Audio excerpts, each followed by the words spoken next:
తిరుమల వెంకటేశ్వరుడి దగ్గర ఒక వింత ఉంది. శ్రీ శ్రీనివాసం ఆయన వద్దకు కోట్ల మంది వెళ్తారు, కానీ అక్కడ ఎవరూ విశ్వస్మై నమః శ్రీ శ్రీనివాసం సెకండ్లు మాత్రమే దర్శనం. ఎందుకు అంటే విష్ణవే నమః శ్రీ శ్రీనివాసం దేవుడు కాదు, వ్యవస్థలా పనిచేసి వషట్కారాయ నమః శ్రీ శ్రీనివాసం సమర్పించుకోవడానికి వెళ్తారు.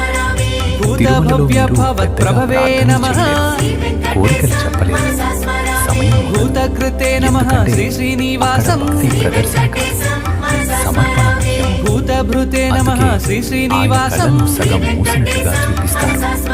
అది కరుణ. భావాయ నమః శ్రీ జాగ్రత్త. శ్రీనివాసం ఆయన చూస్తున్నాడు, కానీ స్పందన భూతాత్మనే నిశ్శబ్దంగా నమః ఉంటుంది. శ్రీ శ్రీనివాసం హుండీలో పడే ప్రతి నాణెం డబ్బు కాదు, పరమాత్మయే నమః శ్రీ శ్రీనివాసం అందుకే తిరుమల నుంచి బయటికి వచ్చిన వాళ్ళు ఏదో ముక్తానం తీసుకురావాలి. పరమాయే గతయే